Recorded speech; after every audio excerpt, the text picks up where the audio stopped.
Hello there, and welcome.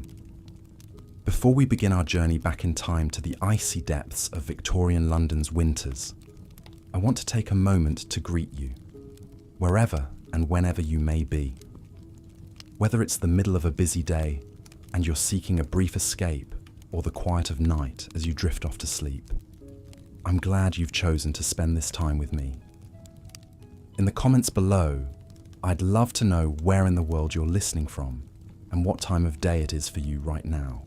And if you enjoy these kinds of calm, historical deep dives, go ahead and hit that subscribe button so you can come along on future adventures through the past. Now, let's allow ourselves to slip away to a very different time and place.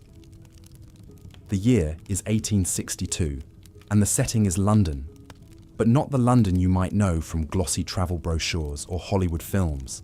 No, this is a London deep in the clutches of winter, a season that could be both enchanting and utterly unforgiving in equal measure.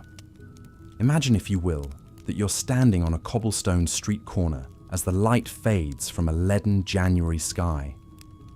All around you, the city's edges have softened, blurred by a dense, bone-chilling fog that seems to seep into every crevice. Gas lamps flicker weakly in the gloom, their warmth a feeble defense against the penetrating cold.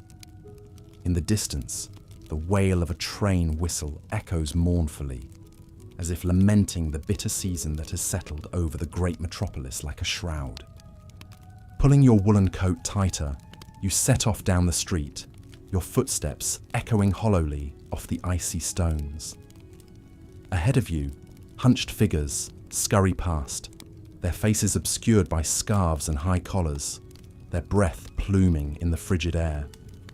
It's a forbidding scene, one that hints at the hardships and perils that winter routinely inflicted upon the Victorian city's inhabitants, rich and poor alike. But the season held strange wonders too, glittering pleasures amidst the privation. Gingerbread stalls and frost fairs, skating parties on frozen ponds, the hush of new-fallen snow muffling the city's clamour. Even in the depths of winter, life went on in London, though it demanded a special kind of resilience from those who called it home. Over the next little while, as you nestle deeper into your pillow or let your mind wander from your daily cares, we'll explore the many facets of winter in Victorian London.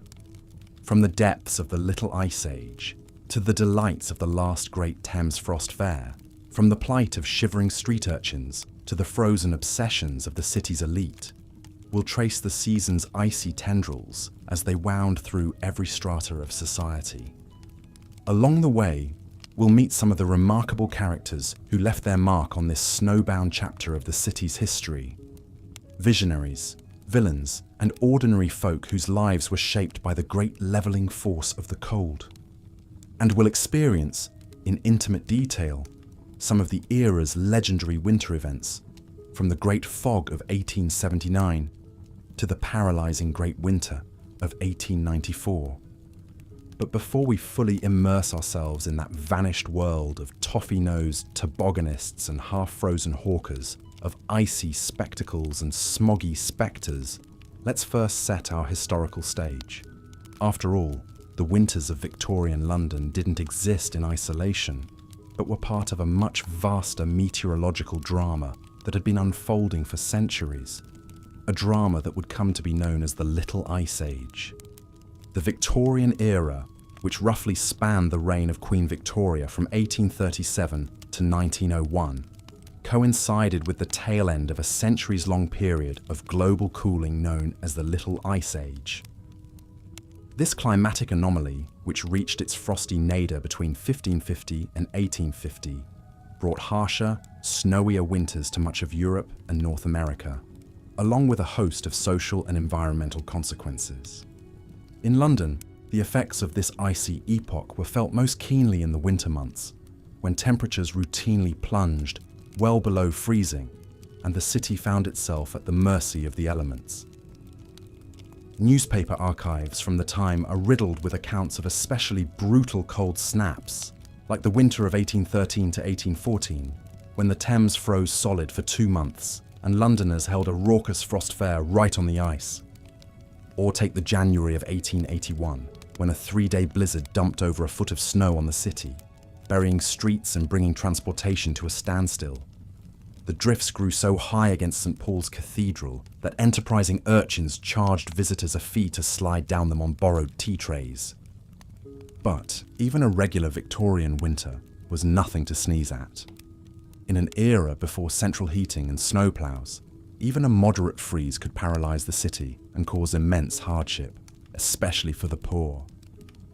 Coal soot from thousands of hearths mingled with the natural fog from the Thames, creating a noxious winter pea souper that stung eyes and turned white shirts grey.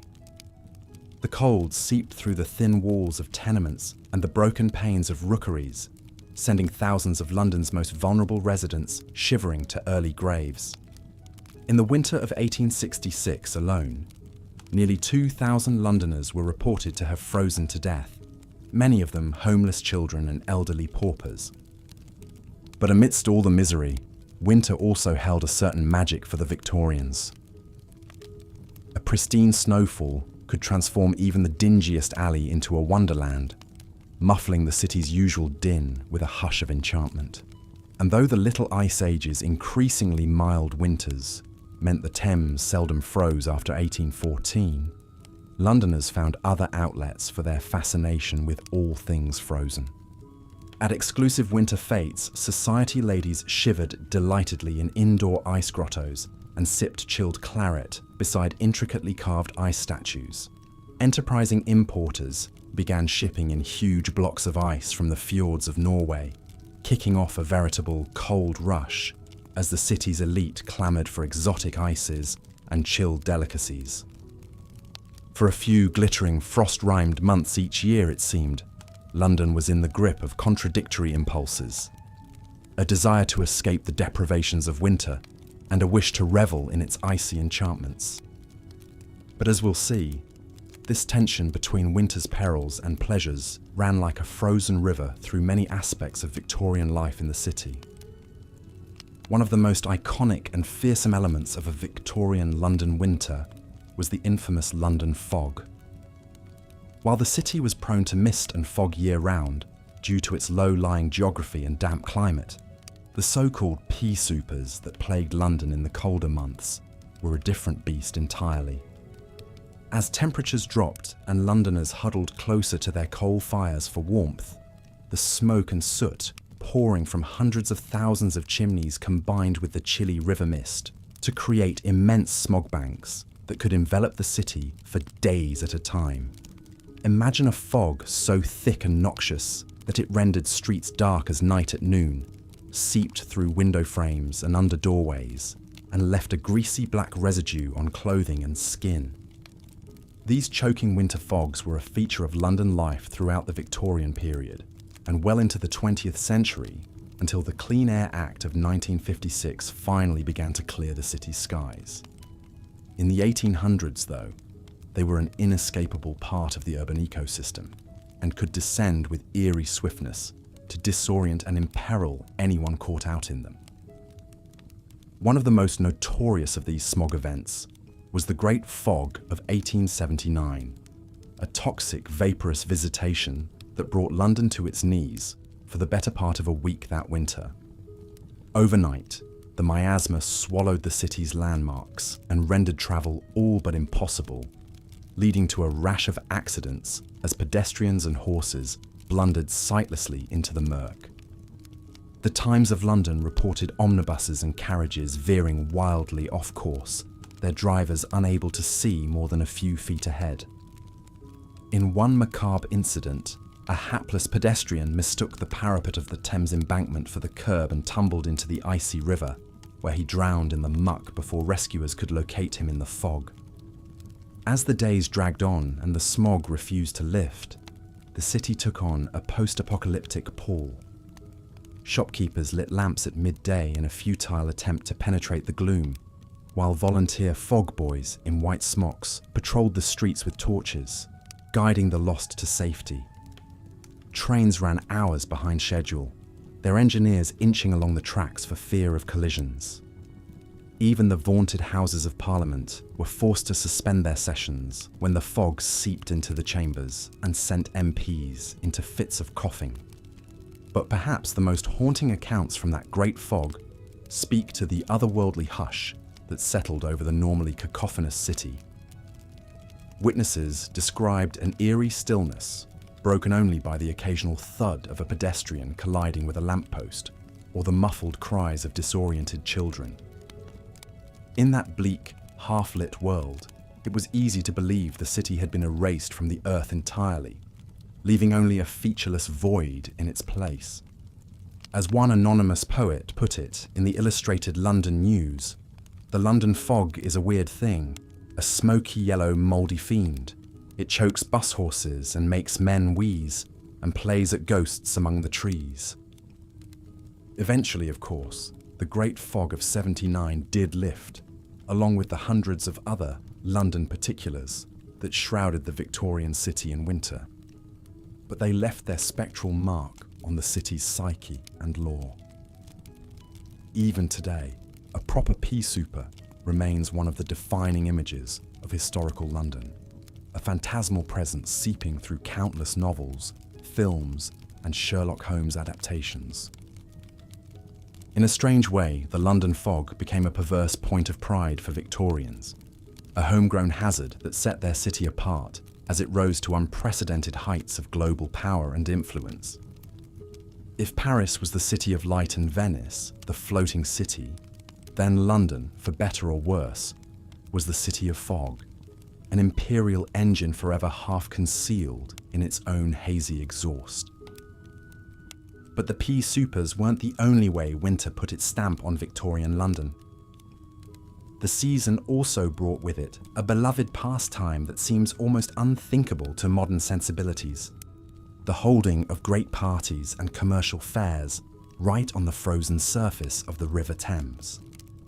The so-called Thames Frost Fairs were a tradition dating back to at least the 15th century, when Londoners took advantage of the river's tendency to freeze over in particularly harsh winters. During the Little Ice Age, when the Thames turned to ice more frequently and reliably, the frost fairs grew into grand citywide celebrations that could last for weeks on end. For Londoners rich and poor, the frozen river became a glittering playground, a place to see and be seen, while partaking in all manner of chilly amusements. At their height in the 17th and 18th centuries, the fairs boasted a dizzying array of diversions, from ox roasts and beer stalls to puppet shows and nine-pin alleys. Enterprising printers even set up portable presses right on the ice, churning out keepsake tickets and poems for revellers to commemorate the occasion. One of the last and greatest of these frost fairs took place in the winter of 1813-14, during the same cold snap that saw Napoleon's army decimated in its retreat from Moscow. For 4 solid weeks, the Thames was transformed into a boisterous winter carnival, complete with a main thoroughfare dubbed the City Road that stretched all the way from London Bridge to Blackfriars.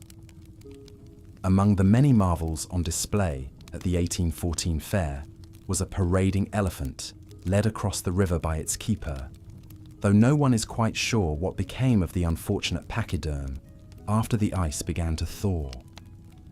There were also donkey rides, sledding tracks, and even a few enterprising pickpockets who took advantage of the festive crowds to ply their trade.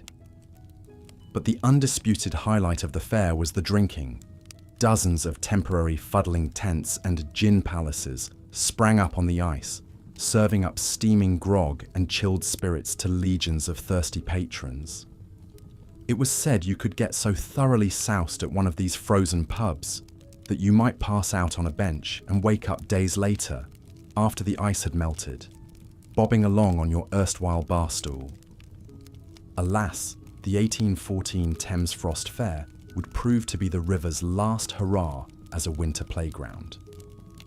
As the Little Ice Age released its icy grip and London's climate moderated, the Thames froze over less and less frequently. At the same time, the city's breakneck growth and the increased river traffic brought by the Industrial Revolution made the idea of setting up shop on the ice seem increasingly quaint and impractical.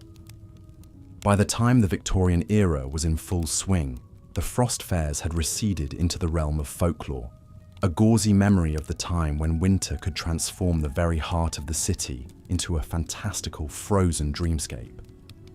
For the generations of Londoners who came of age without ever setting foot on the river's icy skin, the frost fair became a kind of wintry brigadoon, a magical realm that appeared once in a long ago blue moon, only to vanish again into the mists of history.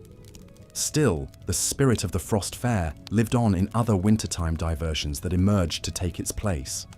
Victorian Londoners may not have been able to carouse on the Thames itself anymore, but they found plenty of other ways to turn the privations of the season into excuses for merriment and spectacle. At the fashionable ice skating rinks that began popping up in the city's parks and pleasure gardens, well-heeled Londoners showed off the latest in winter fashions and flirted over mugs of mulled wine. Christmas pantomimes and frost-themed balls brought a touch of winter whimsy to the city's stages and ballrooms, while Dickensian street hawkers peddled roasted chestnuts and hot spice cider on seemingly every corner. Even the era's defining Christmas traditions, from the sending of seasonal greeting cards to the popularity of holly and mistletoe decor, owed much to the Victorians' fondness for domesticating winter's wilder edges. In an age of soot and smog, crinolines and chilblains, the nostalgic ideal of a cosy, convivial winter became a kind of escapist balm, a way to keep the season's bleakest realities at bay. But for all their tinsel and wassail, the Victorians could never completely banish the spectres of winter past. The old frost fairs may have faded into legend, but their echoes still haunted the city's consciousness, reminding Londoners of a time when the season held both greater perils and stranger enchantments. In a way, the Thames itself served as a kind of icy Rubicon, a boundary between the city's pragmatic present and its more promiscuous past.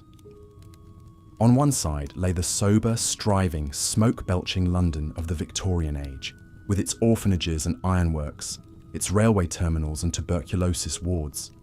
But on the other side, glinting fitfully through the fog, was the frozen, feral, half-forgotten city of the frost fairs, a place where elephants paraded on the river, and the usual social strictures dissolved like snowflakes on a warm tongue. For the Victorians, winter was a season suspended between those two Londons, a time of buttoned-up propriety and wild misrule, of crackling hearths and bone-gnawing cold, of bustling commerce and deathly stasis. It was a reminder that for all the modern city's achievements, it was still in thrall to forces far older and more elemental than itself. And it was a challenge to the era's vaunted reputation for progress and civilization, a recurring suggestion that beneath the metropolis's grimy cobblestones and gleaming spires lay something much more ancient and untamed, a frost-bound heart that beat to the rhythm of its own primal seasonal urges. As we've seen, winter in Victorian London was a time of contradictions, a season that could be both enchanting and unforgiving, playful and perilous. But for all the cosy Yuletide trappings the era is famous for, the cold months were often defined more by deprivation than celebration, especially for the city's poorest and most vulnerable residents. At a time when steady work was hard to come by, and social safety nets were virtually non-existent, the onset of winter could be a death sentence for those living on London's margins. As temperatures plummeted and food grew scarce, thousands of paupers, orphans, and elderly folk faced a grim choice between freezing on the streets or seeking shelter in one of the city's notoriously grim workhouses. These Victorian institutions, immortalised in the works of Charles Dickens and other reformist writers, were essentially warehouses for the indigent, offering bare-bones food and lodging in exchange for backbreaking labour As winter tightened its icy grip on London, the poorest residents often suffered the most. For the destitute and homeless, the bitter cold posed a daily battle for survival. Threadbare clothing, and malnourished bodies offered scant protection against the bone-chilling temperatures. Many were forced to seek refuge in workhouses, the grim Victorian institutions that provided meagre food and shelter in exchange for grueling labour. Imagine being one of London's mudlarks, the desperate children and adults who scavenged the muddy banks of the River Thames at low tide, scouring for bits of coal, rope, or anything of value to sell. They faced even harsher conditions in the depths of winter. Numb fingers groped through the frigid muck as icy winds whipped off the water. Frostbite, chilblains, and deadly exposure threatened with every outing. Some enterprising mudlarks even used metal plates strapped to their boots to venture further out onto the frozen river in search of treasures lodged in the ice. But perhaps no one epitomised the plight of the Victorian poor in winter more than the match girls.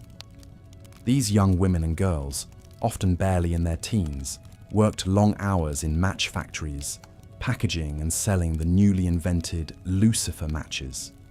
The work was grim, poorly paid, and fraught with hazards like the dreaded phossy jaw, a disfiguring and sometimes fatal condition caused by exposure to white phosphorus.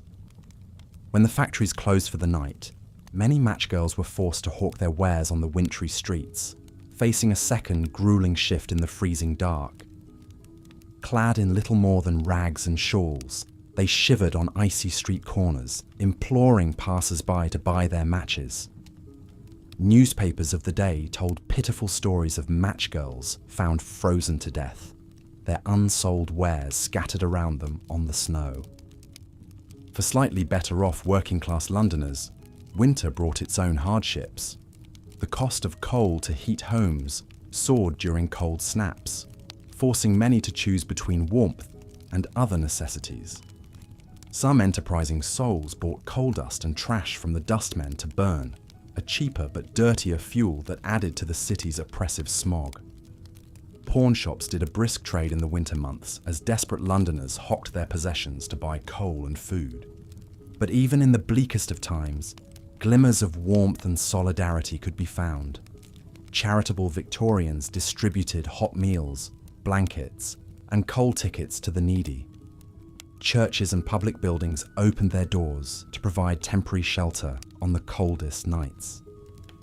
And in some working-class neighbourhoods, a festive custom known as the Goose Club emerged. Goose Clubs were a kind of savings scheme in which members paid a few pennies a week into a communal fund. At Christmas time, the money was used to buy a goose for each member's family, ensuring a hearty holiday meal even in lean times. The clubs often met in local pubs, which provided a much-needed refuge from the cold. On the appointed day, a merry procession of carts and baskets would ferry the prized geese back to the members' homes for a celebratory feast. But for most working poor, the icy months meant a constant struggle to keep hunger and cold at bay. Many turned to the grim refuge of the workhouses, the municipal shelters that were the backbone of the Victorian poor relief system. Though they provided a roof over one's head, the workhouses were barely a step above the streets in terms of comfort. Spartan dormitories were often unheated, with thin blankets and straw-filled sacks for bedding. Meagre portions of gruel and bread did little to fuel the long hours of manual labour required of the inmates. And the sexes were strictly segregated, meaning couples and families were separated once they passed through the forbidding gates. For many, the workhouse was a last resort, a place to go only when all other options had been exhausted. Yet even in these grim surroundings, small comforts could still be found.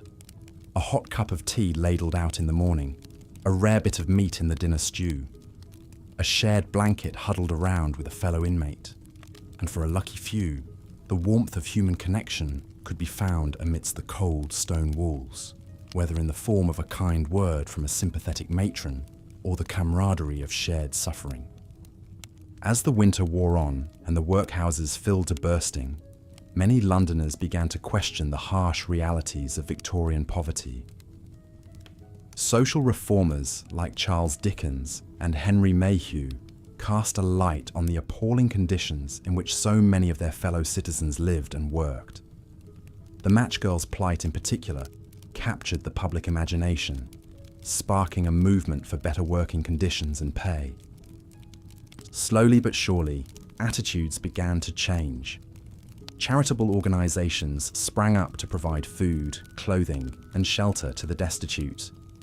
New laws were passed to regulate working hours and conditions in factories and workhouses, and a growing middle class began to see the alleviation of poverty as a moral imperative, not just a matter of public order. But change was slow in coming, and for many Victorians, the icy grip of winter poverty remained a brutal reality. Year after year, the cold descended on the city like a shroud, bringing with it a host of miseries for London's poorest residents. Yet even in the darkest of times, the spark of human resilience endured, fueled by small acts of kindness and solidarity amidst the frozen streets. As winter slowly loosened its grip and the first signs of spring appeared, Londoners looked to the thaw with a mix of relief and trepidation. For the poor, the arrival of warmer weather meant a respite from the daily battle against the cold, but it also brought new challenges. Seasonal work dried up, food prices rose, and the threat of disease loomed in the warming air. But for a brief moment, as the last of the snow melted away and the first green shoots appeared in the parks, the city seemed to breathe a collective sigh of relief. Children played in the mud, their cheeks ruddy with the promise of spring. Coats and scarves were shed, and faces turned hopefully towards the pale sun. In the grand houses of the West End, winter's end brought a flurry of social activity as the season began. Debutantes donned frothy gowns for their coming-out balls, and gentlemen sported daffodils in their buttonholes as they rode in the park. The ponderous wheels of society began to turn once more, spinning a glittering web of parties, dances, and intrigues. But for the poor, the arrival of spring was a more muted affair. In the slums and rookeries of the East End, the thaw revealed a winter's worth of accumulated filth and debris. Mudlarks and ragpickers plied their trade in the muck, hoping to eke out a few more pennies before the summer heat set in. Matchgirls and costermongers hawked their wares in the streets, their voices rising above the din of the awakening city. Slowly but surely, London shook off the last vestiges of winter's chill. In the parks and public gardens, hardy crocuses and snowdrops gave way to a riot of spring blooms. The great glass palaces of Kew Gardens and the Crystal Palace sparkled in the strengthening sun, their exotic plants a riot of colour and scent. And on the Thames, the first pleasure boats of the season chugged merrily down the river, their decks crowded with day trippers eager for a glimpse of the bustling metropolis. But even as the city thawed and life returned to its streets, the memory of winter's hardships lingered. For London's poor, the icy months had been a time of suffering and deprivation, a brutal reminder of the vast inequalities that divided the city. And for the wealthy and comfortable, the sight of shivering matchgirls and huddled paupers was a troubling spectre, a ghostly reminder of the human cost of their privileged existence. As the last of the snow melted away and the river mists dispersed, Londoners looked to the future with a mix of hope and uncertainty. The great social and economic forces that had shaped the Victorian era were still at work, churning beneath the surface of the city like the gears of a vast machine. But as the 19th century drew to a close, there was a sense that change was in the air, that the old ways of doing things were giving way to something new and uncharted. For now, though, the rhythms of life resumed their familiar patterns. In the grand houses of Mayfair and Belgravia, the season reached its glittering zenith with the Derby and Royal Ascot. In the tenements and rookeries of the East End, the poor continued their daily struggle for survival, buoyed by small acts of kindness and solidarity. And in the halls of power, the great men of the age plotted and schemed, their ambitions and rivalries shaping the course of an empire. And so the city rolled on, a vast, teeming metropolis of smoke and stone, of wealth and squalor, of hope and despair.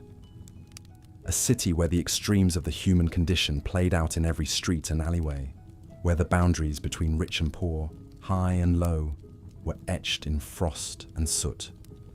As the Victorian era drew to a close, London stood on the brink of a new century, a new age of promise and peril. But for now, the city basked in the warmth of spring. The icy grip of winter finally loosened. And in the streets and parks, in the grand houses and humble hovels, Londoners went about their lives, their faces turned towards the future, their hearts full of hope and fear, of sorrow and joy. As the icy grip of winter slowly loosened and spring's warmth began to return, Londoners cautiously emerged from their frost-bound hibernation. The great snowdrifts that had paralyzed the city for weeks gradually melted away, transforming into rivulets that flowed through the streets and sewers. Icicles dripped from eaves and awnings, their incessant patter a soothing lullaby heralding the change of seasons. But even as the frozen landscape thawed, the memories of that brutal winter lingered in the minds of all who had endured it. The grand snowball fight in Trafalgar Square, with its towering fortifications and mock battles, would be forever etched in London lore.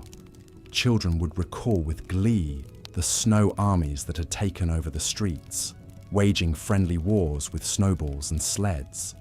For the bands of icebound barges that had huddled together on the frozen canal, their camaraderie in the face of adversity would not soon be forgotten.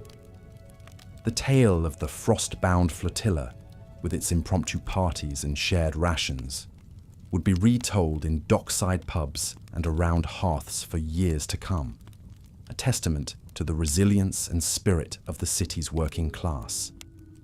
Even the wealthy West End would remember the winter of 1894 to 95 with a certain fondness. The lavish frost-themed balls, with their ice sculptures and shimmering decor, had been a glittering distraction from the biting cold outside. Ladies had swanned about in gowns of silver and white, while gentlemen cut dashing figures on the dance floor in their tailcoats and top hats.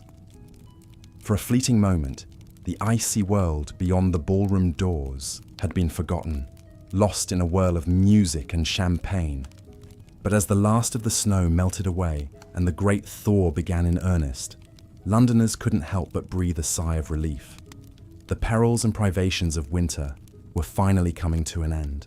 No more treacherous icy streets to navigate. No more frozen pipes and dwindling coal stores. The great London fog, which had seemed to choke the very life from the city during the dark winter months, began to dissipate, allowing the watery sunlight to filter through at last.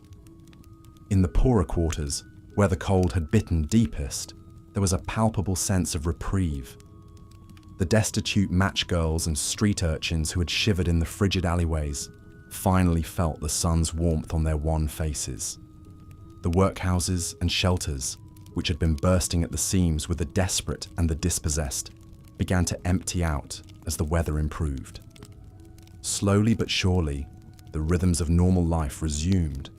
But even as London shook off the icy shackles of winter, the memories of that brutal season would never quite fade. They would live on in the frostbitten fingers of the elderly, in the tales told around the fireside, in the etchings and illustrations that captured the city in its frozen splendor. The winter of 1894 to 95 would pass into legend, a testament to the endurance and fortitude of the Victorian spirit. And so, as the first green shoots of spring pushed their way through the softening earth, Londoners stepped out into the pale sunshine with a newfound appreciation for the turning of the seasons. They had weathered the worst that winter could throw at them and emerged on the other side, battered but unbroken. The great metropolis had proven itself once again, a city that could endure any hardship, any trial, and still come up smiling. As the last of the ice melted away and the Thames once again flowed freely under its bridges, the people of London looked to the future with renewed hope. Spring had come at last, and with it the promise of brighter days ahead. The brutal winter of 1894 to 95 would forever be a part of the city's story, but it was a story of resilience, of fortitude, of the indomitable spirit that had made London the greatest city on earth. And so, as the seasons turned and the years passed, the memory of that brutal winter would fade into history, a distant echo of a time when the city had been held in the icy grip of a relentless foe. But for those who had lived through it, who had endured the freezing nights and the howling blizzards, the winter of 1894 to 95 would always be a part of them, a badge of honor, a testament to their own strength and resilience in the face of adversity. As we look back on that long-ago season from the warmth and comfort of our modern world, it's hard not to feel a sense of awe and admiration for the men and women who came before us. They were a hardy breed, those Victorians, with a grit and determination that seems almost superhuman to our softer sensibilities. They endured hardships that would break most of us today, and they did it with a stoicism and a grace that belied the brutal realities of their lives. So let us remember them, those frost-bound Londoners of old, as we drift off to sleep in our cosy beds. Let us honour their memory and their fortitude, and let us be grateful for the warm homes and the easy comforts that we so often take for granted. For in the end, their story is our story too, a reminder of the strength and resilience that lies within us all, waiting to be called upon in times of trial and hardship.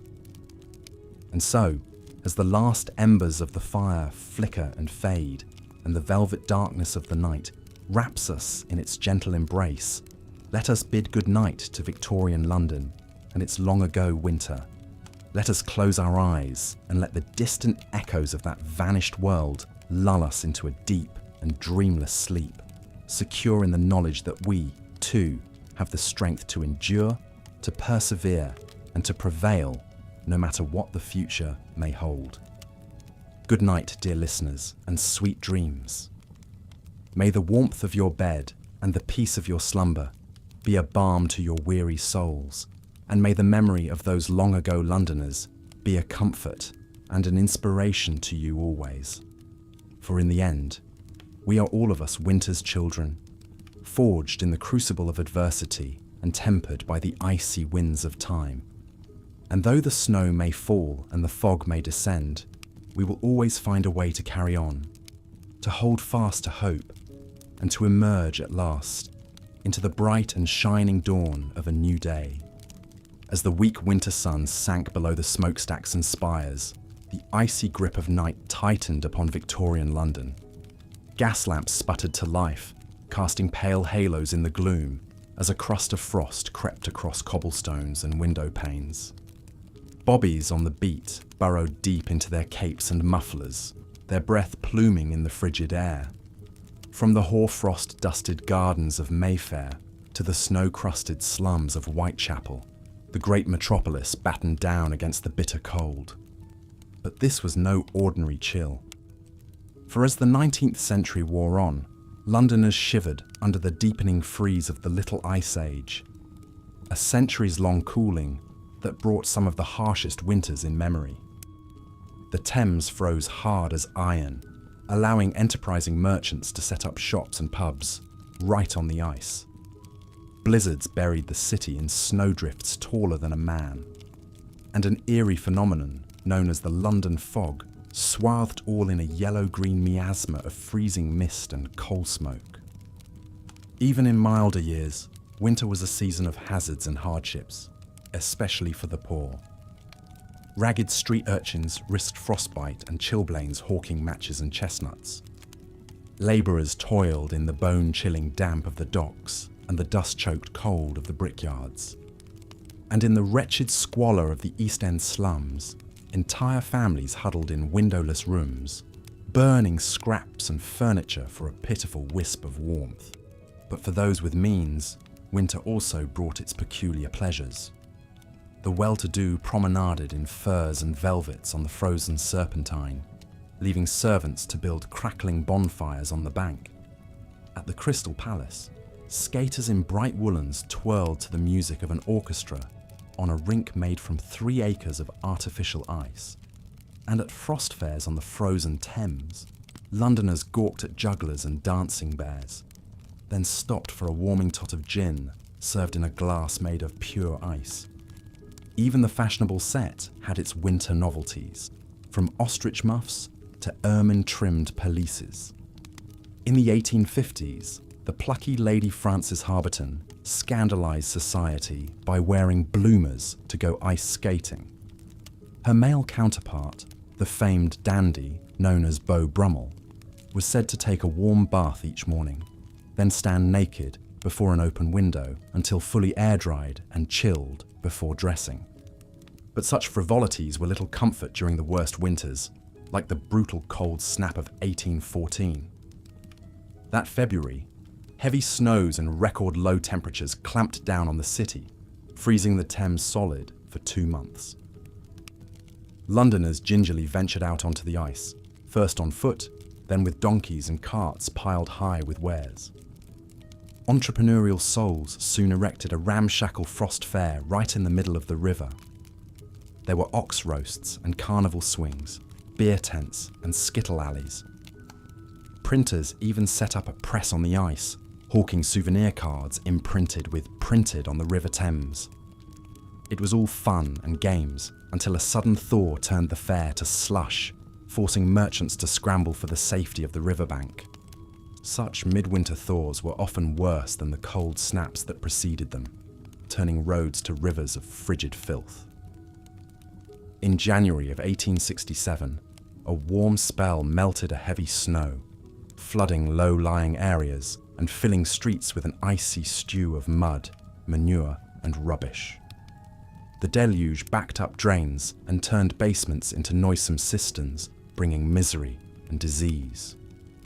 For the poor, the only refuge from such misery were the grim Victorian workhouses, where destitute families traded their freedom for a roof and a bowl of gruel. In the winter of 1844, a journalist described the bone-chilling dormitories of the Andover workhouse, where inmates shivered on bare boards under threadbare sheets, with only a single bucket of coal to warm a room of 50 souls. But perhaps the cruelest winter of all was 1890 to 91, a season so bitter it was known as the Siberian Winter. The brutal cold seeped into every corner of London life, from the Houses of Parliament, where shivering MPs debated by candlelight, to the royal courts of justice, where inkwells froze solid on the barristers' desks. Even the animals in the zoo suffered mightily. The hippopotamus was found half submerged in a frozen pond, his snout encrusted in icicles. But it was the poor who bore the brunt of the Siberian winter. That January, the Lord Mayor of London launched an emergency fund for the suffering poor, raising thousands of pounds for coal and bread. Crowds of starving Londoners queued up in the freezing pre-dawn for a crust of bread and a steaming mug of cocoa ladled out by shivering volunteers. At Trafalgar Square, a ragged army of homeless men and women huddled for warmth around the base of Nelson's column, burning scavenged bits of wood and coal. When the police tried to move them on, the square erupted into a running battle of flying fists and truncheons, a seething mass of desperation and rage. But even in the Siberian winter, Londoners endured with a certain sardonic wit. Street hawkers peddled snowballs for the million at a penny a pop. A shop in Islington advertised hot ice for skating enthusiasts, and according to the mocking press, the inmates of Cold Bath Fields Prison begged the warden to rename it Warm Bath Fields until the thaw. In a sense, winter was the great equaliser of Victorian London, sparing neither costermonger nor king. When the old Duke of Wellington, the hero of Waterloo, slipped on an icy step and wrenched his ankle, the story was gleefully reported in the scandal sheets. even the royal family was not immune. In 1871, Queen Victoria herself came down with a nasty case of bronchitis, owing to the severe weather. Perhaps no one captured the cruel glamour of a Victorian winter quite like the artist Gustave Doré. In 1872, he published a collection of engravings called London, a Pilgrimage, a haunting visual record of the city in all its squalor and splendor. One of the most famous images shows a group of ragged children huddled for warmth under the Adelphi arches, staring out at the icy Thames with a mixture of hunger and awe. For all its dangers and discomforts, there was something about a Victorian winter that stirred the soul. The writer Thomas de Quincey, who spent his share of nights shivering in the streets, put it best. Surely everyone is aware of the divine pleasures which attend a wintry fireside. Candles at 4 o'clock, warm hearthrugs, tea, a fair tea maker, shutters closed, curtains flowing in ample draperies to the floor, whilst the wind and rain are raging audibly without. But as the 19th century drew to a close, the winters that had so defined Victorian London began to lose their sting. The Little Ice Age was slowly giving way to a warming trend, and advances in heating and transportation made the cold months more bearable. By the time Queen Victoria died in 1901, the great frost fairs and icy spectacles of her reign were already fading into memory. Yet even today, when a chill wind blows off the Thames and the gas lamps flicker to life, it's not hard to imagine the ghosts of those long-ago winters. You can almost hear the clatter of hooves on frozen cobblestones, the cries of skaters on the Serpentine, the scratch of pen on ice at the last great frost fair. For a moment, the romance and misery of a Victorian winter live again, a reminder of a time when the very seasons were both friend and foe, a force to be reckoned with and endured. And then, like a dream, the vision fades, and we are left with only the distant echo of a winter's tale. As the icy grip of winter slowly released its hold on London, and the Great Thaw of 1895 began, Londoners emerged from their homes to survey a city transformed. The once bustling streets were eerily quiet, muffled by the deep snow that had entombed the city for weeks on end. Icicles hung like crystal daggers from the eaves of houses and shops, their dripping a soothing melody as the sun's rays coaxed them to surrender their wintry grasp. For the poor and destitute, the thaw brought much-needed relief from the relentless cold that had seeped into their very bones. No longer would they have to huddle together for warmth in dank and crowded lodging houses or fight for a coveted spot near the workhouse fire. The ragged match girls could finally feel their fingers again as they struck their wares, their tiny flares of light and warmth a beacon of hope in the gloom. But even as the city began to shed its frozen mantle, the memories of that brutal winter lingered like a chill in the air. For those who had endured the great frost, it was a season that would never be forgotten. The tales of icebound barges and impromptu snowball fights would be passed down through generations, a testament to the resilience and spirit of the Victorian people in the face of nature's fury.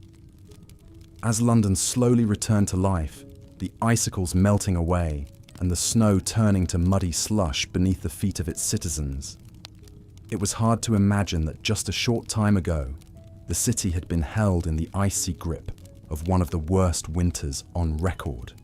But the memories of that time would linger long after the last snowflake had melted away. For the wealthy and the privileged, the thaw brought a return to the glittering social whirl that marked the London season. The great houses of Mayfair and Belgravia would once again throw open their doors for lavish balls and soirees, their crystal chandeliers casting a warm glow on the fashionable throng below. But even amid the gaiety and the glamour, there was a palpable sense of relief that the worst of the winter was over. For the great ice magnates like Carlo Gatti, the thaw brought a bittersweet end to a season of booming business. The Norwegian ice that had been so coveted during the freeze would now languish in the holds of ships, slowly melting away as the weather turned warmer. But Gatti was already looking ahead to the next winter, plotting how he could expand his empire and bring the luxuries of ice to even more of London's elite. As the last of the frost fairs melted away and the Thames returned to its customary flow, Londoners could finally breathe a sigh of relief. The great winter of 1895 had been a time of hardship and suffering, but it had also brought moments of joy and camaraderie in the face of adversity. The ice skating disasters and the tragic tales of those who had succumbed to the cold would not be soon forgotten, but neither would the memories of laughter and togetherness that had sustained the city through its darkest days. And so, as the crocuses began to push their way through the softening earth and the first tentative birdsongs heralded the arrival of spring, Londoners could look back on the winter that had been with a mixture of awe and gratitude. They had endured the worst that nature could throw at them, and they had emerged stronger and more united than ever before. The Great Winter of 1895 would go down in history as a time of unparalleled brutality, but it would also be remembered as a time when the indomitable spirit of the Victorian people shone through the darkest of days. As the last of the snow melted away and the icy fingers of winter loosened their grip on the city, Londoners could finally look forward to the joys and the promises of spring. The Great Winter had been a test of their mettle, but it had also been a reminder of the strength and the resilience that lay at the very heart of the Victorian character. And as the city began to thaw, and the first green shoots of new life emerged from the barren ground, it was clear that no matter how brutal the winter, London would always endure. For generations to come, the stories of the Great Frost would be told and retold, passed down from parent to child, as a testament to the fortitude and the courage of those who had lived through it. The old would remember the hardships and the privations, while the young would marvel at the tales of ice-bound rivers and impromptu frost fairs. But for all who heard the stories, the message was clear, that even in the darkest and coldest of times, the human spirit could never be extinguished.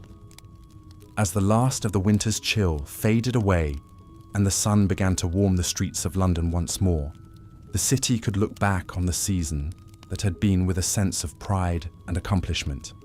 They had endured the worst that nature could throw at them, and they had emerged victorious. The scars of the Great Frost would linger, but so too would the memories of the laughter, the camaraderie, and the unwavering spirit that had seen them through. And so, as the great thaw of 1895 gave way to the promise of a new spring, Londoners could finally put the brutal winter behind them and look forward to the joys and the challenges of the seasons to come. The ice had melted, but the memories would endure, a testament to the strength, the resilience, and the unbreakable spirit of the Victorian people. Years later, a gentleman in his dotage would pen his memoirs of that winter from the comfort of his warm study, his words painting a vivid picture of a time long past. "It was a season of unparalleled hardship," he wrote, "a time when the very heavens seemed to conspire against us. But it was also a time of great courage and fortitude, a time when the true character of our people shone through the bleakest of circumstances. We endured, as we always have, and as we always will. For that is the true strength of the British people, a strength that no winter, no matter how brutal, can ever hope to conquer." And with those words, the story of the Great Winter of 1895 passed into legend, a tale of hardship and triumph, of suffering and resilience, that would endure long after the last of the Victorians had passed into memory. It was a story that would remind generations to come of the indomitable spirit that had built an empire, a spirit that could weather any storm and emerge stronger and more united than ever before. As the old man laid down his pen and gazed out at the blooming gardens beyond his window, he knew that the winter of '95 would never be forgotten. It would live on in the tales told by the fireside, in the faded photographs and the yellowed news clippings that chronicled a season of unparalleled brutality.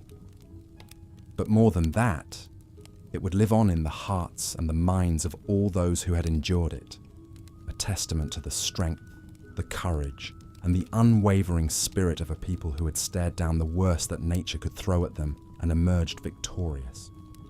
And so, as the last of the Victorians passed into history and a new century dawned, the story of the Great Winter endured, a reminder of a time when the very heart of a nation had been tested and emerged stronger than ever before. It was a story that would be told and retold for generations to come, a tribute to the men and women who had lived and loved and endured through the darkest of days. And though the winter of 1895 had long since passed into memory, its legacy would endure, a shining beacon of hope and resilience in a world that would always be filled with challenges and trials. For the Victorians had shown that no matter how brutal the winter, no matter how deep the snow, or how biting the cold, the human spirit could never be extinguished. They had endured, and in enduring, they had triumphed, a victory that would echo through the ages and inspire generations to come.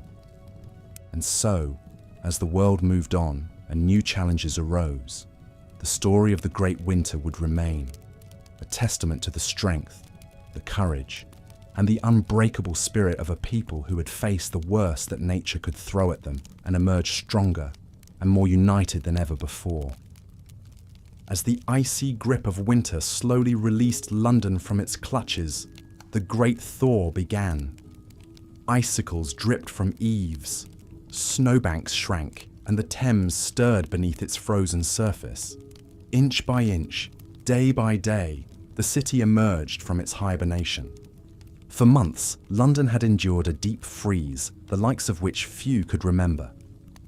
The winter of 1894 to 95 had been one for the record books, a relentless onslaught of snow, ice, and bone-chilling cold that brought the bustling metropolis to its knees. It had all begun in late November, when the first flakes drifted down from a slate-grey sky.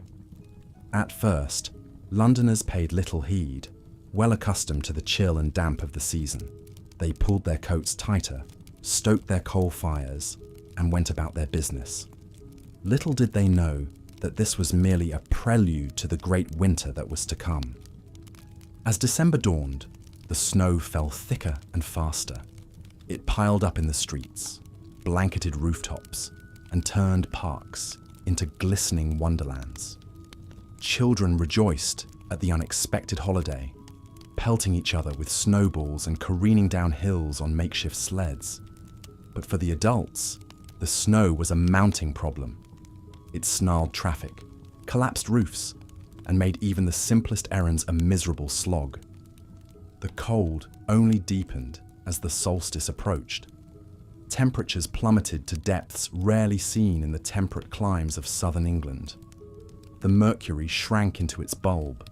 Thermometers recorded lows not witnessed in decades.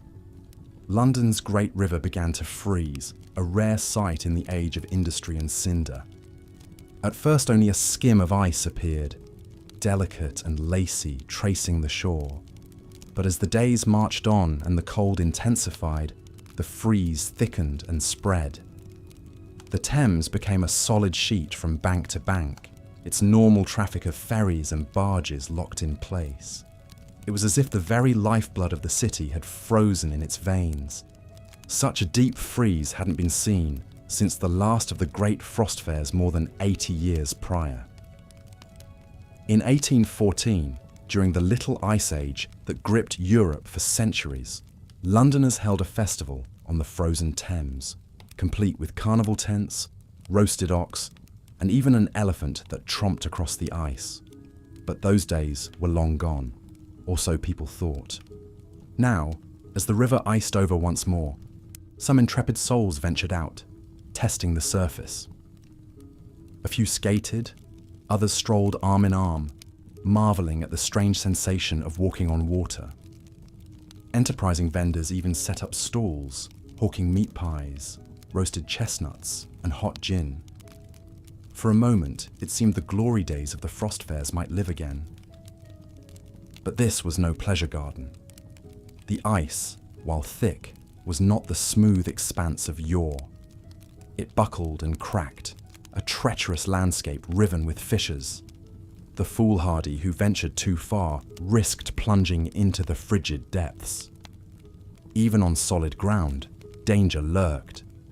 Londoners slipped on slick cobblestones, broke bones on icy stairs, and suffered the nip of frostbite if they lingered outside too long. As brutal as it was for all, the poor suffered most. While the wealthy retreated to the warmth of their drawing rooms with blazing hearths and heavy rugs, London's underclass shivered in garrets and huddled in doorways. Coal was dear and wood scarce in the city. The destitute resorted to burning rubbish, old shoes, anything to ward off the killing cold. In the East End slums, entire families crowded into a single bed for warmth, fighting for every scrap of threadbare blanket. Ragged children haunted the streets, their bare feet wrapped in scraps of burlap, their pinched faces blue with cold as they begged for coppers or combed icy gutters for bits of cinder to sell. For these poorest of the poor, winter wasn't just an inconvenience, it was a fight for survival. Even those with a roof over their heads and a fire in the grate struggled mightily. The bitter cold found every chink and gap, sending icy fingers through warped window panes and under ill-fitting doors. Pipes froze, leaving entire buildings without water. Washerwomen's hands cracked and bled as they plunged them into icy tubs. Ink froze in wells, milk froze in pails, and bread seemed to turn to stone on the sideboard. The cold even shaped fashion. The shivering masses swaddled themselves in layers of wool and flannel, topping it all with heavy greatcoats, fur-lined cloaks, and stout boots. Ladies donned gloves to hide chilblain-reddened hands and buried their faces in thick mufflers. Gentlemen sported beaver hats, woolen mufflers, and high-collared coats. Even the dandies of Piccadilly resigned themselves to sensible attire in the face of the freeze. But it wasn't just the plummeting mercury that made Victorian winters so brutal. It was the fog. London was infamous for its pea soupers, those dense, greasy fogs that blanketed the city in a yellow miasma. Fed by millions of coal fires, the noxious haze was worst in winter as households stoked their grates for warmth. On a still day, the smoky fog would settle over the city like a poisonous quilt, obscuring landmarks, muffling sounds, and seeping into lungs. In the dampness and cold, it clung to everything, leaving a film of greasy soot on windows, walls, and skin. Throat-searing and eye-watering, it transformed the city into an eerie, shifting labyrinth where even familiar streets seemed alien and treacherous. Worst was the Great Fog of 1879, a choking, sulphurous pall that enveloped London for days. It was a fog so thick, so impenetrable, that it brought the city to a virtual standstill. Trains ground to a halt, unable to see signals through the murk. Boat traffic on the Thames ceased for fear of collisions.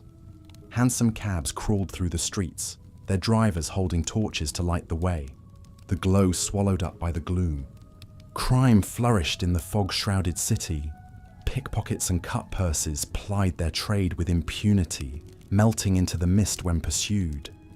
There were reports of daring burglaries, of criminals using the fog as a cover to scale walls and force shutters. Even murder seemed to lurk in the vaporous shadows.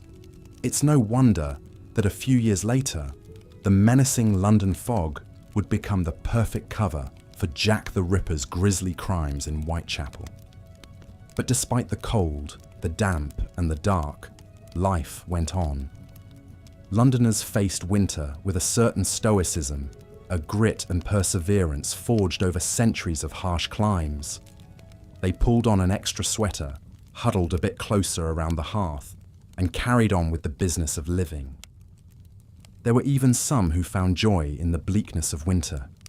Children delighted in the rare treat of a snowball fight, or a frosted window pane to trace pictures upon. Sweethearts strolled arm in arm, cheeks pinked by the cold, breaths mingling in the frosty air.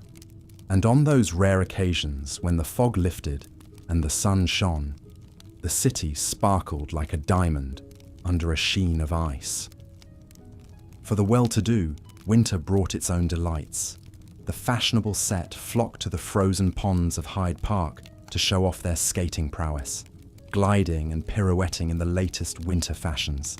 Exclusive balls and soirees featured ice sculptures, frost-themed decorations, and chilled champagne.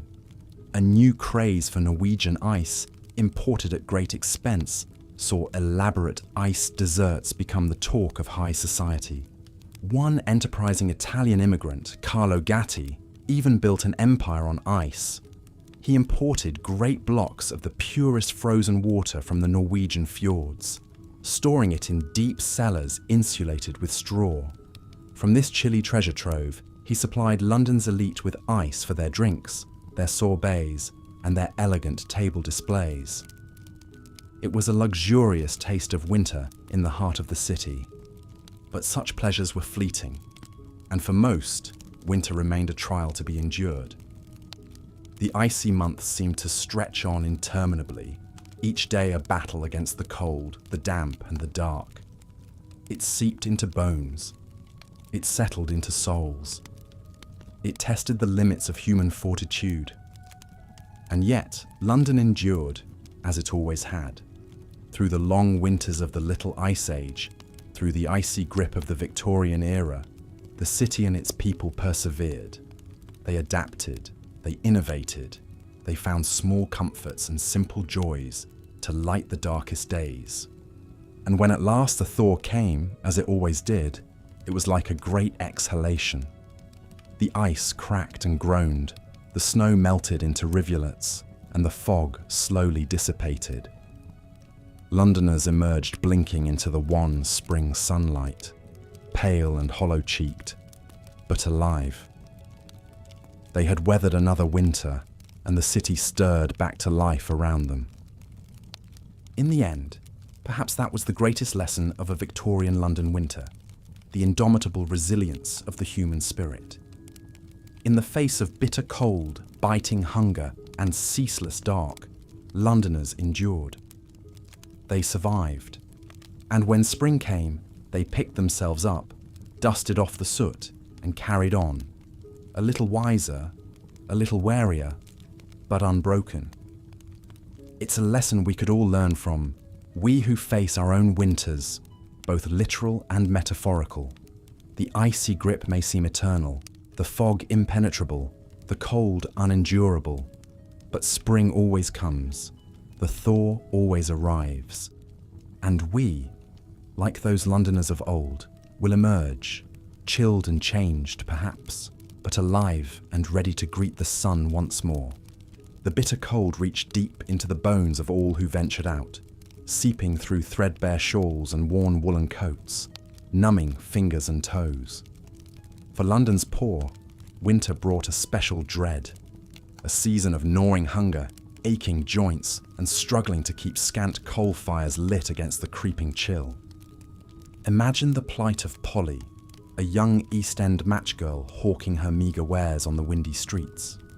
With numb, cracked hands, she holds out the little matchboxes, pleading with the distracted passers-by, her voice nearly lost in the freezing gusts. Like many of the city's poorest, she had little choice but to keep working through the harshest conditions, knowing that an empty stomach and a night on the frozen cobbles awaited her otherwise.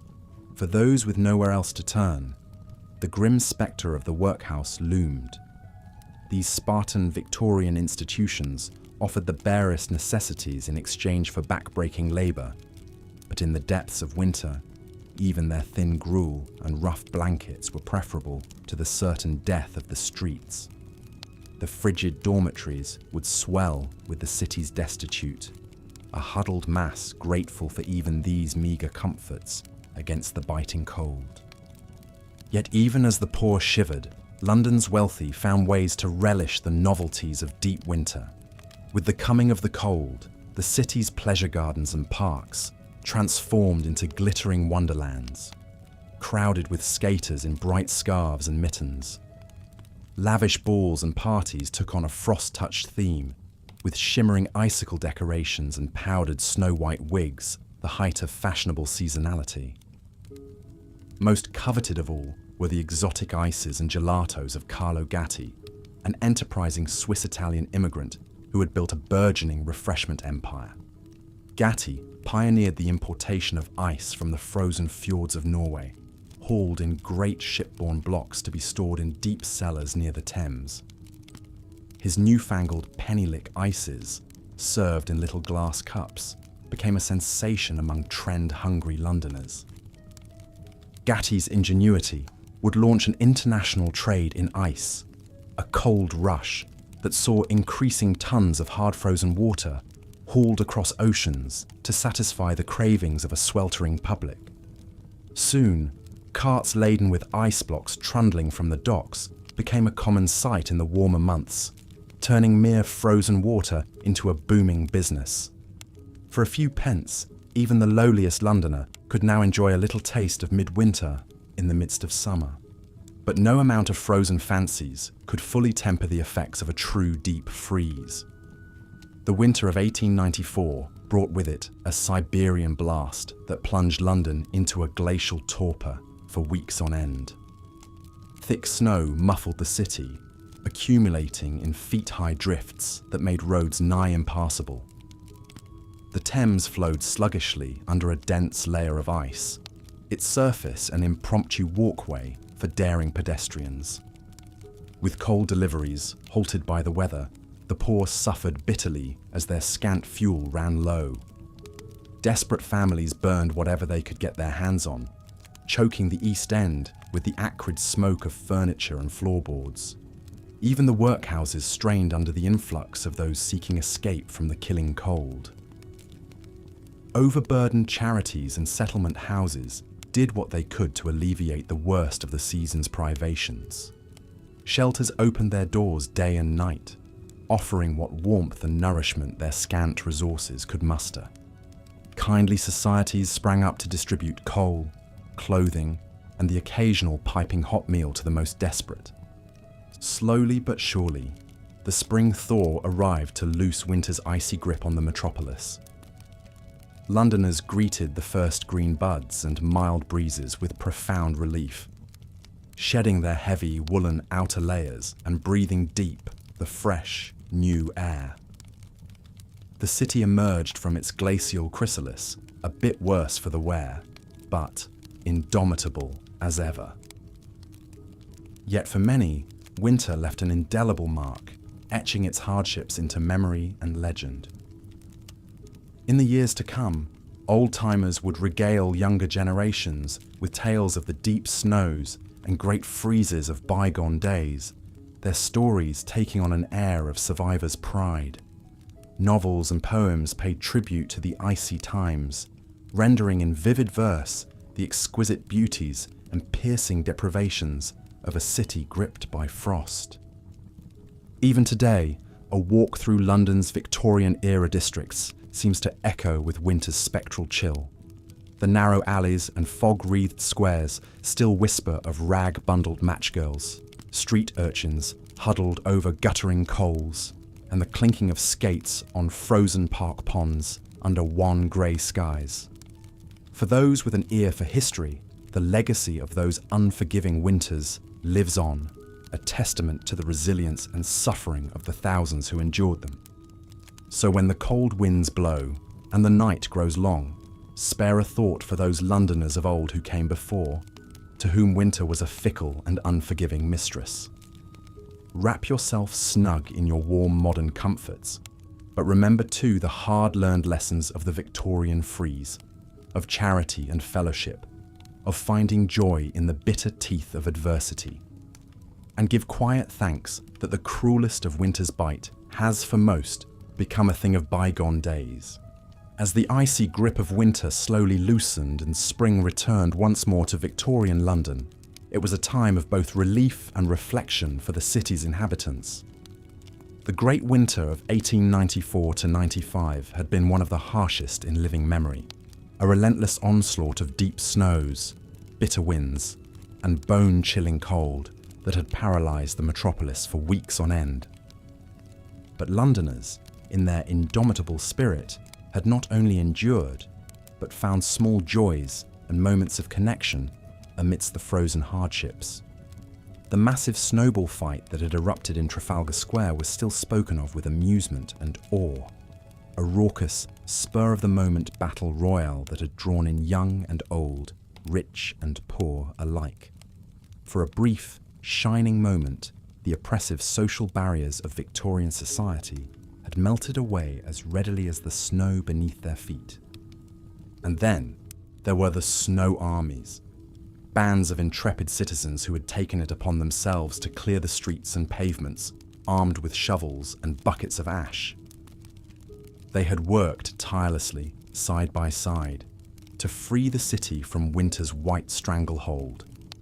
In the process, they had forged a sense of community and purpose that transcended class and station. But perhaps the most heartwarming tale to emerge from that great winter was the story of the frost-bound flotilla, a group of barges, laden with coal and other vital supplies, had found themselves trapped in the frozen canal, unable to complete their journeys. But rather than resigning themselves to isolation and hardship, the bargemen had banded together, lashing their vessels into an impromptu floating village. For weeks, they had shared food, fuel, and companionship, huddled around makeshift fires on the ice. They had swapped stories and songs, and even held spirited competitions of skittles played on the frozen canal. When at last the thaw came, and they were able to weigh anchor once more, it was said there were more than a few misty eyes and promises to reunite at journey's end. As the last of the snow and ice receded, and London began to bustle and thrive anew, the memories of that singular winter lingered. For some, it had been a time of unspeakable hardship, of hunger, cold, and loss. The city's poor, as ever, had borne the brunt of winter's cruelty, and many had not survived to see another spring. But for others, amidst the adversity, there had been glimmers of something else, of resilience, fellowship, and the unquenchable human spirit. The Thames frost fairs of winters past, with their raucous revelry and makeshift markets on the frozen river, were recalled with a certain wistful nostalgia. The old ways were fading, but perhaps something of their magic endured. In the years to come, the great winter would pass into legend, immortalized in penny dreadfuls and music hall songs. Artists would paint vivid scenes of the snowball fight in Trafalgar Square, and poets would pen odes to the bargeman's floating city. And Londoners would tell and retell the stories of that ferocious, unforgettable winter, embellishing the tales a little more with each passing decade. For such is the way of history and memory, the hard edges of truth smoothed and burnished by time, until what remains is a glittering tapestry of myth and meaning. And so it was with the winter tales of Victorian London, a reminder that even in the darkest and coldest of times, there is always light and warmth to be found in the unbreakable bonds of our shared humanity. As the last vestiges of frost finally released their hold on the city, and the first tentative blossoms began to appear in the parks and gardens, Londoners breathed a collective sigh of relief. Winter, with all its brutal beauty and savage deprivations, was at last receding into memory. The great winter had left its mark, but London, as ever, endured, scarred but unbroken, forever changed but eternally itself. In the soft spring sunlight, the city stretched and shook itself like a great beast awakening from hibernation. The clatter of hooves and wheels on cobblestones resumed its familiar rhythm, and the cries of costermongers and newsboys once again filled the air. London was coming back to life, shedding the shroud of winter like an old skin. But even as the days grew longer and warmer, and the hardships of the great winter faded into the past, the lessons it had taught were not soon forgotten. For those who had lived through it, that brutal, unforgiving season had been a crucible, a test of endurance, compassion, and the unbreakable human spirit. Some would carry the scars of that winter for the rest of their lives. the lingering ache of frostbitten fingers, the grief of loved ones lost to the cold. But they would also carry the memories of small kindnesses and shared struggles, of laughter and camaraderie in the face of adversity. And in the years to come, as London continued to grow and change, as horse-drawn carriages gave way to motorised vehicles and gas lamps to electric lights, those memories would become all the more precious. They would be passed down from parent to child, from grandparent to grandchild. Tales of a city that had faced the worst of winter's fury and emerged, not unscathed, but undefeated. For that, perhaps, was the true legacy of the Great Winter. Not the hardships endured or the losses suffered, but the resilience and unity it had forged.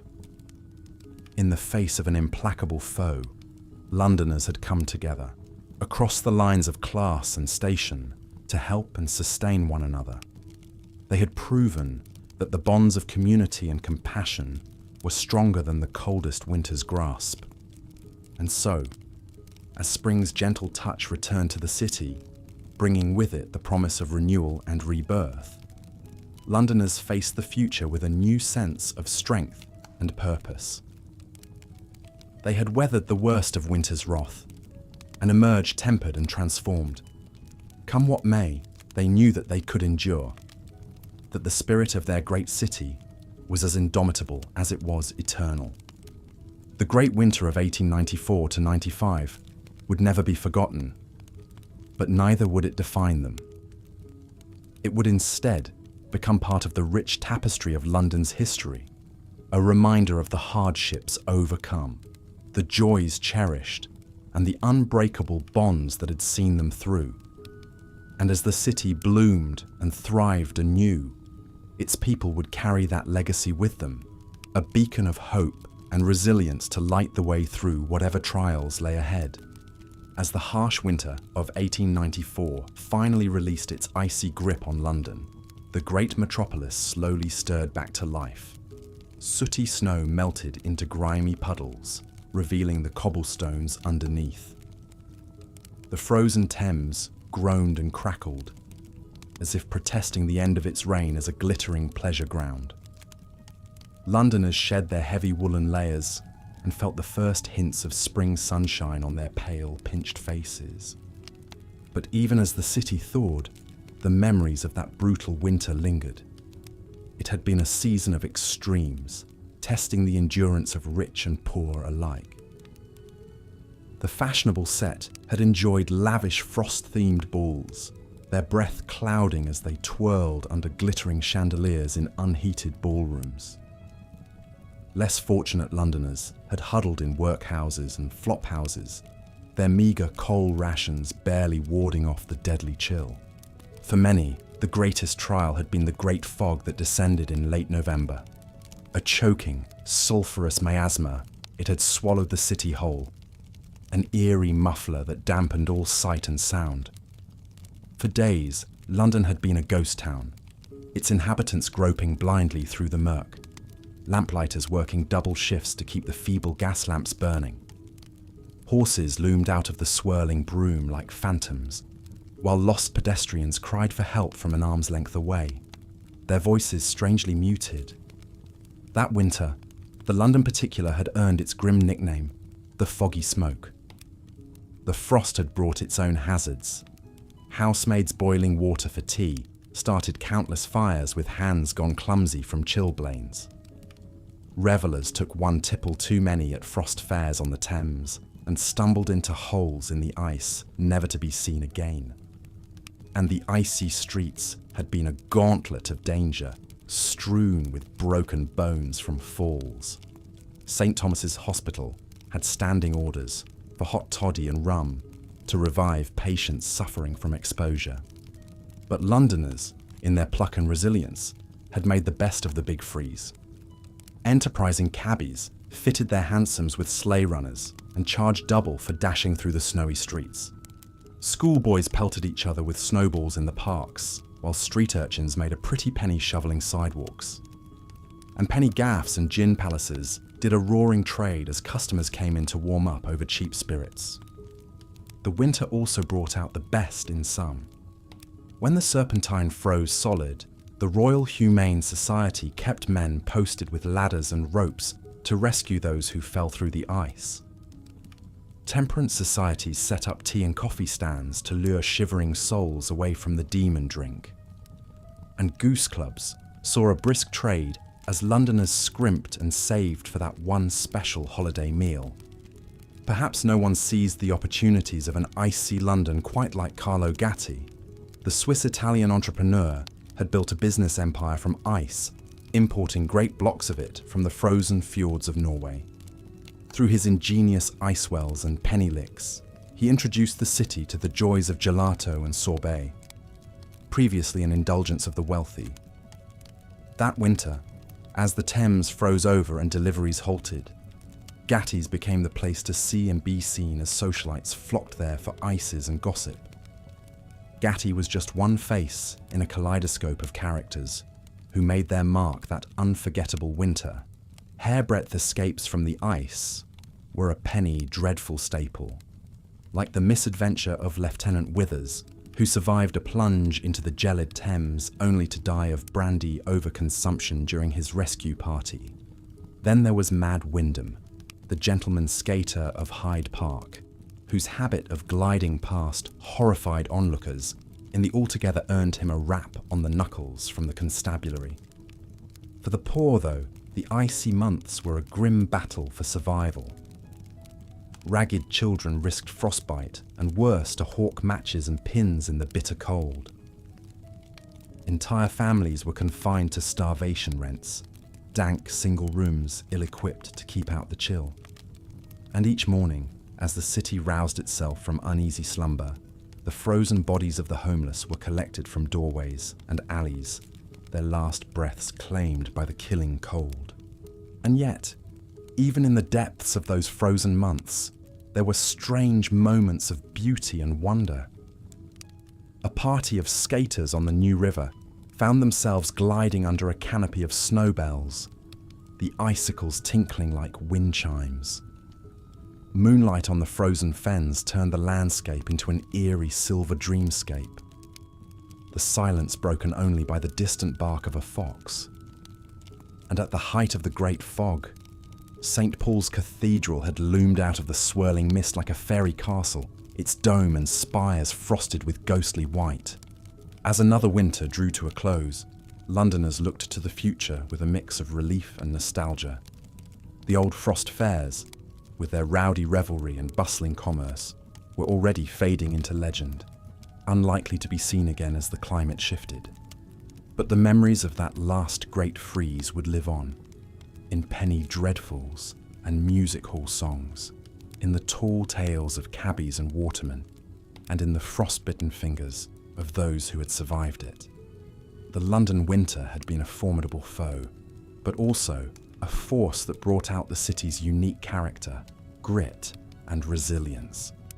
And as the first snowdrops peeked through the softening ground, hinting at spring's long-awaited renewal, Londoners could reflect on the season past with a certain hard-earned pride. They had braved the worst that Old Man Winter could throw at them, and emerged, chilled but unbroken. The great icy beast had made its mark, but it had not conquered them. Life, in all its messy, exuberant glory, would go on, warmed by the hope that spring's eternal, even in the bleakest of winters. As the years passed, the stories of that frigid, foggy winter took on the rosy glow of nostalgia. Old-timers would gather in pubs to swap tales of the frozen Thames flotilla, or the daring exploits of the Southwark Snow Army. Children would beg for penny licks at Gatti's, eager to taste the exotic flavours that had once been the talk of London. And on bitter cold nights, the ghost stories would come out, tales of eerie figures glimpsed through the swirling fog, and skaters who glided on moonlit ice, never to return. But even as the memories faded and the city changed, the lessons of that winter endured. Londoners had learned the importance of coming together in times of trial, of finding small joys amidst great hardship. They had seen the best and worst of human nature laid bare by the unforgiving cold. And they had emerged with a renewed appreciation for the turning of the seasons, the eternal cycle of frost and thaw that shaped their city and their lives. Years later, a grey-haired grandfather would take his youngest granddaughter's hand as they strolled through a wintry Hyde Park. "Did I ever tell you," he would begin, "about the great winter of '94? And as snowflakes dusted the girl's upturned face, he would spin a tale of ice and fog, of danger and wonder, of a London tested by the elements and forged anew.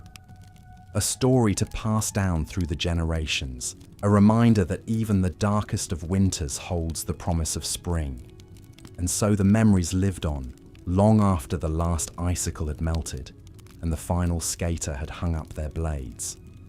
For in the hearts and minds of Londoners, the great winter would never truly end, a permanent reminder of their city's unbreakable spirit, as timeless and enduring as the Thames itself."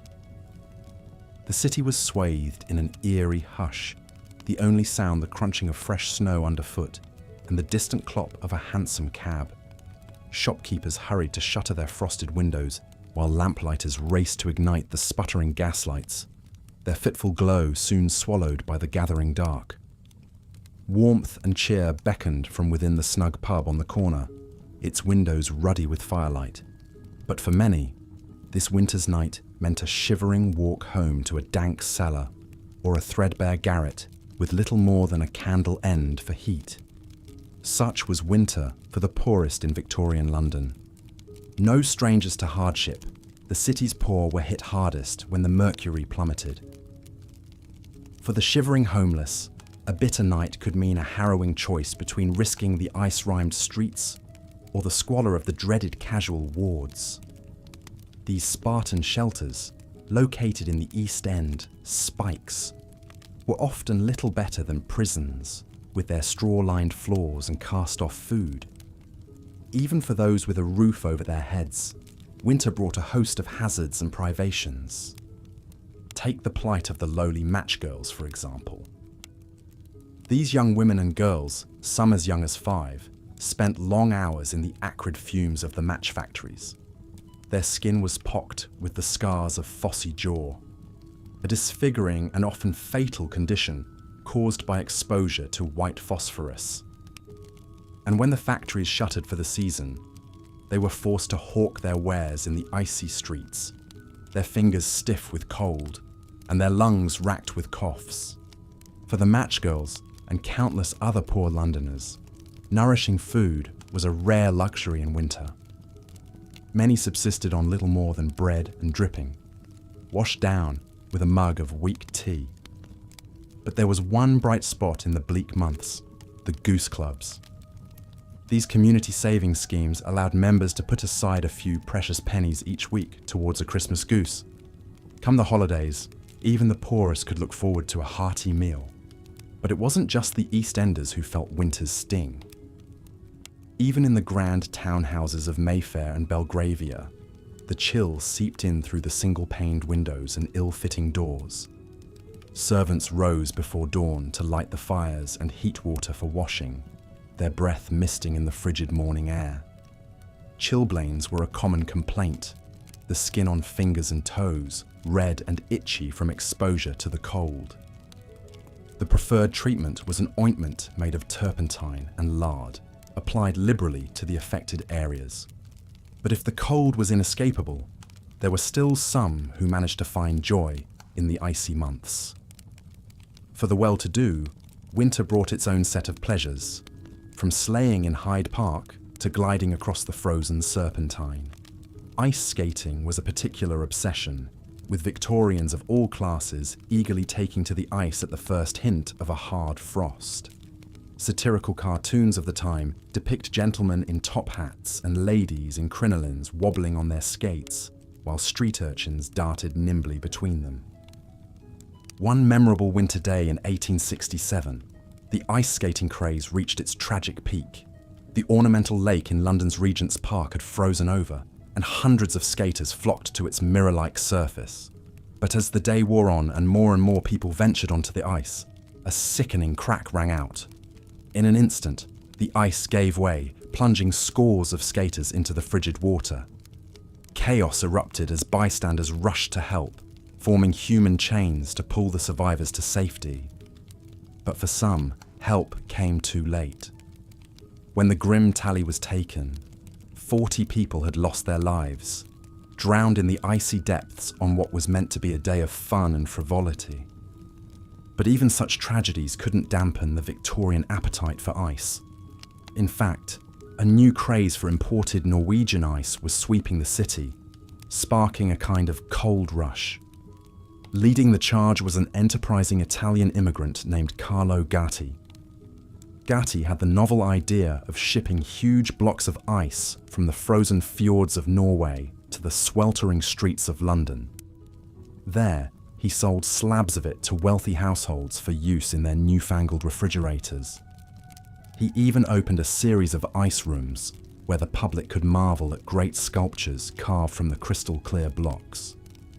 Gatti's Norwegian ice was a revelation for well-heeled Londoners who had grown accustomed to the grimy stuff harvested from stagnant ponds. Soon, no society ball or dinner party was complete without a glistening ice sculpture or a dish of exotic ices in flavors like pineapple and pomegranate. Gatti grew fabulously wealthy, his rise a testament to the enduring allure of ice in an age when refrigeration was still a novelty. But for most Londoners, the icy glamour of Gatti's sculptures was a world away from the grim reality of winter in the city. As the 19th century drew to a close, one of the worst winters on record descended on the capital.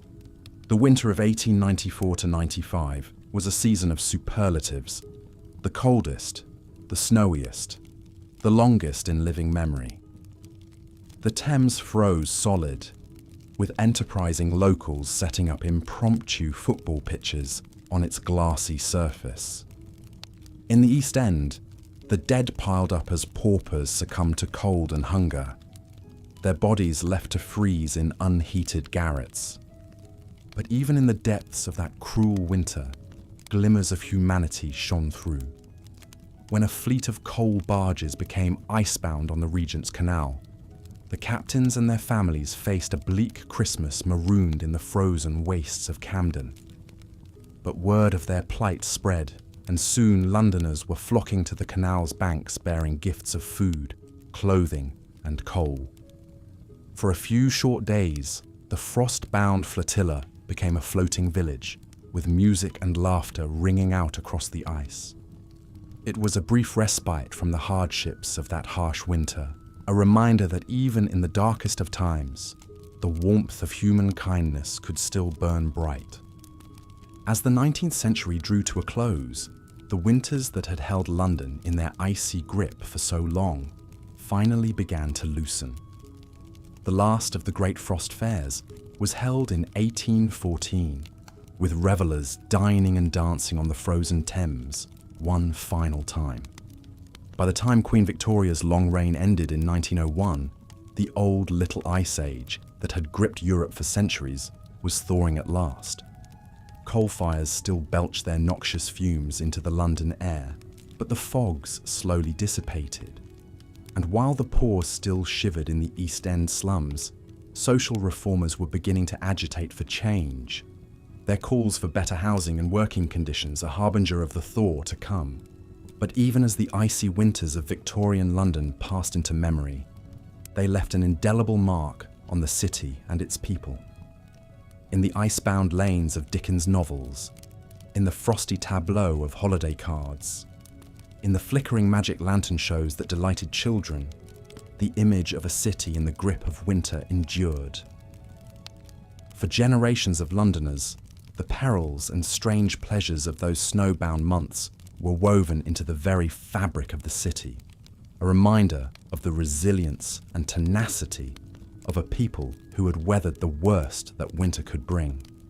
And as the last of the gas lamps guttered out and the city slowly thawed into spring, that unquenchable spirit burned on, a flame that even the coldest of winters could never extinguish. As the icy claws of winter slowly released their grip on London, the great thaw began.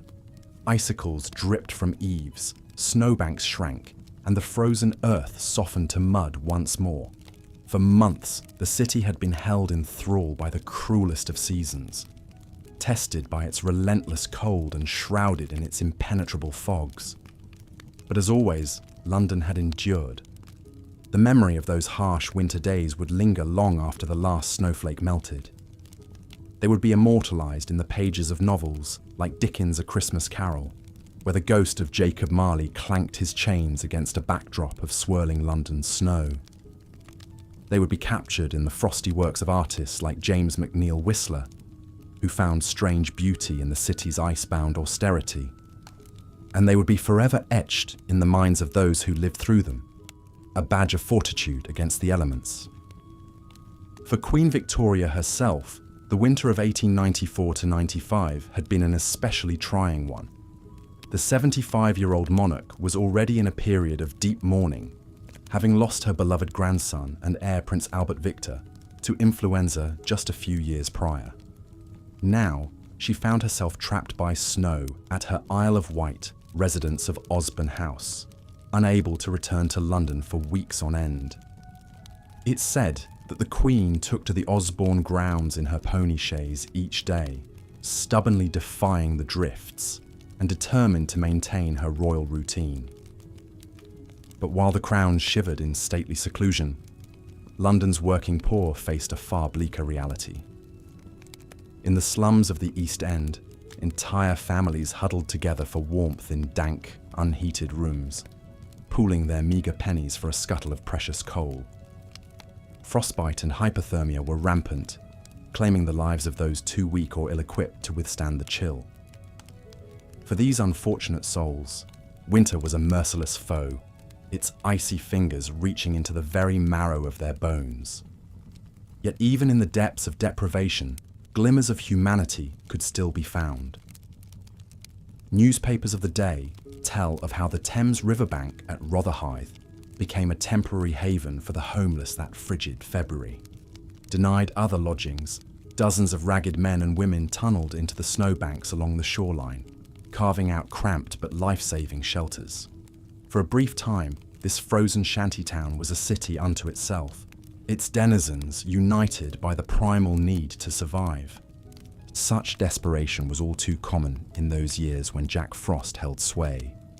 But there were also rare moments of shared joy and wonder to be snatched from winter's jaws. One such marvel occurred on the Regent's Canal in early 1895. The waterway had frozen solid, creating an impromptu highway for carts, wagons, and adventurous souls on skates. But the greatest spectacle was a caravan of stranded barges, locked together by the ice and transformed into a floating frost fair. For days, Londoners flocked to this accidental attraction, marvelling at the sight of the brightly painted narrowboats marooned mid-canal. The barge families made the most of their predicament, hosting visitors in their cramped cabins and selling hot chestnuts and cocoa to the crowds. It was a brief respite from the season's privations, a flash of merriment in the face of adversity. Such is the strange duality of a London winter, where moments of bone-chilling misery often contrasted with flashes of beauty and fortitude. It's this contrast that still fascinates us today, drawing us back to those bygone times of ice and grit. We imagine ourselves there on some cobblestone street, collars upturned against the chill, watching our breath cloud the air as we hurry through the great grey metropolis. In those moments, the Victorian winter feels almost tangible, a phantom presence that reaches out to us across the ages. Perhaps that's the enduring power of a London snowfall. It's a reminder of our resilience against the elements, our ability to find strength, beauty, and even joy in the bleakest of times. The ice may form, the fog may descend, but the great city perseveres, then as now. It's a legacy that was forged in the crucible of those unforgiving winters, a testament to the unbreakable spirit of the Londoners who came before. So the next time you find yourself shivering against the cold, spare a thought for those Victorian ancestors. Remember how they laughed and loved and endured in the face of winter's wrath. And know that their memory lives on in every frosted window and every icicle, a timeless tribute to the city they built and the season they so bravely weathered. The London winter may be brutal, but the London spirit is unbreakable, an eternal flame that no amount of ice can extinguish. And with that, we draw our frosty tale to a close. The snow may continue to fall, and the wind may continue to howl, but inside, we are warmed by the knowledge of those who came before. So let us bid good night to the ghosts of winters past, secure in the promise that spring will come again. And as we drift off to sleep, let us dream of London, in all its icy splendour and unvanquished glory. Sweet dreams, dear listener, and stay warm until the morning light returns. As the icebound barges of the frostbound flotilla slowly melted free with the thaw, Londoners bid farewell to the bitter winter of 1895 and looked forward to spring's renewal. The great winter had tested the city's endurance with its deep snows and frigid temperatures. But as always, London had persevered. For generations, Victorian Londoners had faced the perils and peculiarities of their brutal winters with a mix of grit, creativity, and even a certain kind of joy. They had skated on the Thames during the great frost fairs, fought epic snowball battles in Trafalgar Square, and gone on Arctic expeditions right in their own backyard. They made sport of Jack Frost, even as they shivered in his icy grip. But there was no denying the hardships that winter brought, especially for London's poor and vulnerable. The elderly man found frozen to death on a park bench, the shivering match girl in her threadbare shawl, the huddled masses queuing outside the workhouse, desperate for a meal and a warm place to sleep. For them, winter was a season to be endured, not enjoyed. As the 19th century drew to a close, Londoners could look back on an era of winter wonders and winter horrors. The Little Ice Age had made their winters a time of both extraordinary beauty and extraordinary suffering. The last of the great Thames frost fairs was already a distant memory, never to be repeated as the climate slowly warmed. But the legends of those frozen festivities would endure. In the end, perhaps what defined the Victorian winter was the city's resilience in the face of its icy ordeals. Year after year, London met the worst that winter could throw at it and carried on, scarred but unbroken. Through the fog and filth and frost-baked mud, the great metropolis soldiered on, dreaming of spring. Today, we can only imagine what it was like to wake up to the clatter of horse-drawn snowplows and the cries of all hot, from the pieman pushing his cart through the frozen streets. We can only try to picture the wonder on a child's face as she takes her first gliding steps on the ice at Regent's Park, or the despair of a homeless man huddled against a snowbank, hoping to survive another night. But thanks to the letters, diaries, and newspaper accounts left behind, we can catch glimpses of London's winters long ago, in all their bleak beauty and hard-won glory. And as we snuggle down in our warm beds, we can spare a thought for the generations of Londoners who came before us, who endured the unendurable and left their chilly legacy for us to marvel at today. So the next time you button up your overcoat and brave a frigid January day, remember the Londoners who once did the same in the distant shivery past. And maybe, just maybe, you'll find yourself feeling a touch of kinship with your Victorian ancestors, linked across time by the simple human struggle to make it through to spring. And with that, our icy journey through London's past has come to an end. If you enjoyed this frosty foray into history, be sure to like this video and subscribe to our channel. We'll be here all winter, telling tales to warm your heart, even as the snow falls softly outside your window. Until next time, bundle up, stay cozy, and sweet dreams from all of us here at Boring History. Good night.